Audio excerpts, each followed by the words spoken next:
Thank you. Thank you very much.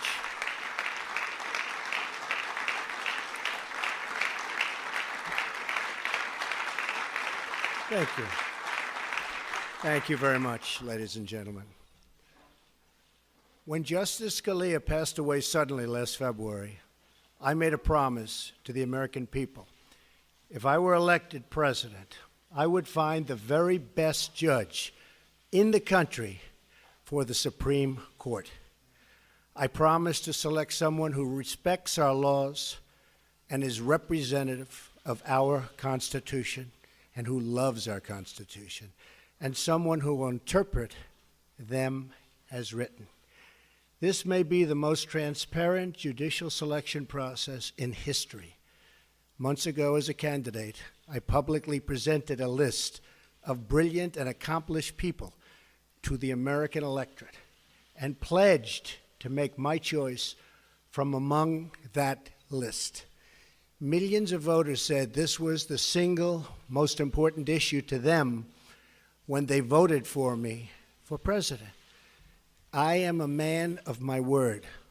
I will do as I say, something that the American people have been asking for from Washington for a very, very long time. Today,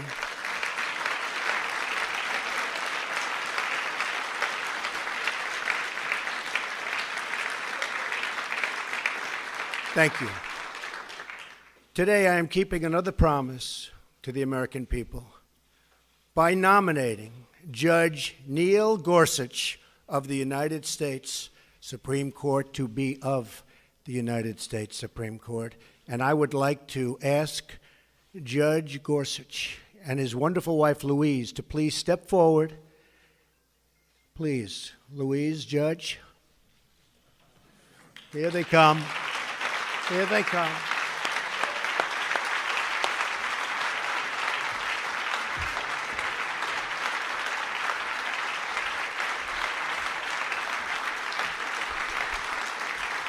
So was that a surprise? Was it?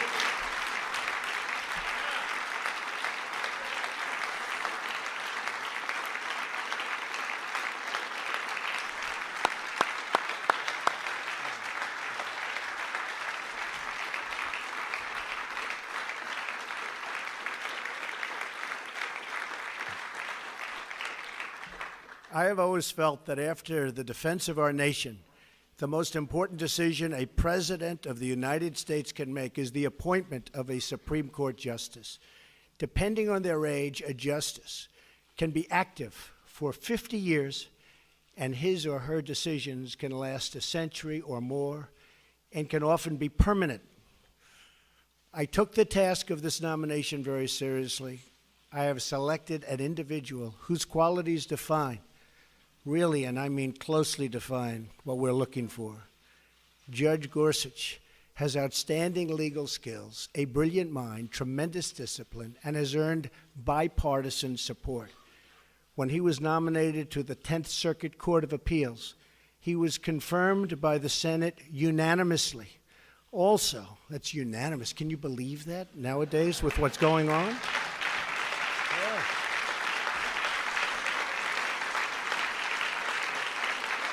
Does that happen anymore? Does it happen? I think it's going to happen, maybe again. Also with us tonight is Antonin Scalia, a woman loved by her husband and deeply respected by all. I am so happy she is with us. Where is Maureen? Please stand up. Thank you, Maureen.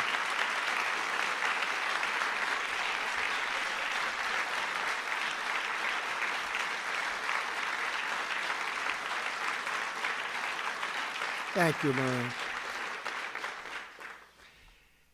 She is really the ultimate representative of the late, great Justice Antonin Scalia, whose image and genius was in my mind throughout the decision-making process. Not only are we looking at the writings of the nominee, and I studied them closely, but he is said to be among the finest and most brilliant, oftentimes, the writings of any judge for a long, long time. and his academic credentials, something very important to me, and that education has always been a priority, are as good as I have ever seen. He received his undergraduate degree from Columbia with honors. He then received his law degree from Harvard, also with honors, where he was a Truman Scholar. After Harvard, he received his doctorate at Oxford, where he attended as a Marshall Scholar, one of the top academic honors anywhere in the world. After law school, he clerked on the Supreme Court for both Justices Byron White and Anthony Kennedy. It is an extraordinary resume, as good as it gets. Judge Gorsuch was born and raised in Colorado and was taught the value of independence, hard work, and public service. While in law school, he demonstrated a commitment to helping the less fortunate. He worked in both Harvard Prison Legal Assistance Projects and Harvard Defenders Program. Brilliance being assured, I studied every aspect of his life. He could have had any job at any law firm for any amount of money. But what he wanted to do with his career was to be a judge, to write decisions, and to make an impact by upholding our laws and our Constitution. The qualifications of Judge Gorsuch are beyond dispute. He is the man of our country and a man who our country really needs, and needs badly, to ensure the rule of law and the rule of justice. I would like to thank Senate leadership. I only hope that both Democrats and Republicans can come together for once for the good of the country. Congratulations to you and your family. May God bless you. May God bless our glorious nation. Judge Gorsuch, the podium, sir, is yours.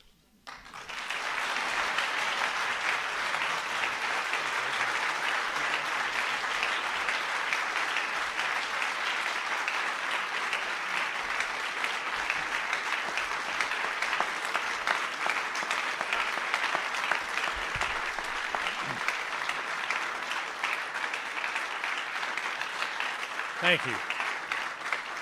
Thank you. Mr. President, thank you very much.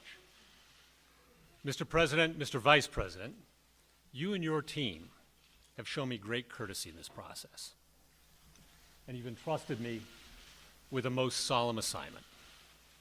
Standing here in a house of history and acutely aware of my own imperfections, I pledge that if I am confirmed, I will do all my powers permit to be a faithful servant of the Constitution and laws of this great country. For the last decade, I've worked as a federal judge in a court that spans 6 western states, serving about 20% of the continental United States and about 18 million people. The men and women I've worked with at every level in our circuit are an inspiration to me. I've watched them fearlessly tending to the rule of law, enforcing the promises of our Constitution, and living out daily their judicial oaths to administer justice equally to rich and poor alike, following the law as they find it and without respect to their personal political beliefs. I think of them tonight. Of course, the Supreme Court's work is vital not just to a region of the country, but to the whole, vital to the protection of the people's liberties under law and to the continuity of our Constitution, the greatest charter of human liberty the world has ever known. The towering judges that have served in this particular seat of the Supreme Court, including Antonin Scalia and Robert Jackson, are much in my mind at this moment. Justice Scalia was a lion of the law. Agree or disagree with him, all of his colleagues on the bench cherish his wisdom and his humor. And like them, I miss him. I began my legal career working for Byron White, the last Coloradan to serve on the Supreme Court, and the only justice to lead the NFL in rushing. He was one of the smartest and most courageous men I've ever known. When Justice White retired, he gave me the chance to work for Justice Kennedy as well. Justice Kennedy was incredibly welcoming and gracious, and like Justice White, he taught me so much. I am forever grateful. And if you've ever met Judge David Sentel, you'll know just how lucky I was to land a clerkship with him right out of school. Thank you. These judges brought me up in the law. Truly, I would not be here without them. Today is as much their day as it is mine. In the balance of my professional life, I've had the privilege of working as a practicing lawyer and teacher. I've enjoyed wonderful colleagues whose support means so much to me at this moment, as it has year in and year out. Practicing in the trial work trenches of the law, I saw too that when we judges don our robes, it doesn't make us any smarter, but it does serve as a reminder of what's expected of us. Impartiality and independence, collegiality and courage. As this process now moves to the Senate, I look forward to speaking with members from both sides of the aisle, to answering their questions and to hearing their concerns. I consider the United States Senate the greatest deliberative body in the world, and I respect the important role the Constitution affords it in the confirmation of our judges. I respect, too, the fact that in our legal order, it is for Congress and not the courts to write new laws. It is the role of judges to apply, not alter, the work of the people's representatives. A judge who likes every outcome he reaches is very likely a bad judge, stretching for results he prefers rather than those the law demands. I am so thankful tonight for my family, my friends, and my faith. These are the things that keep me grounded at life's peaks and that sustain me in its valleys.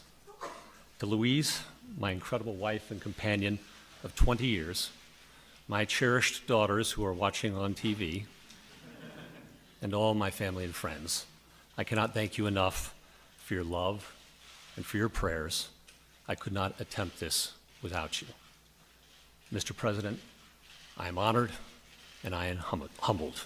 Thank you very much.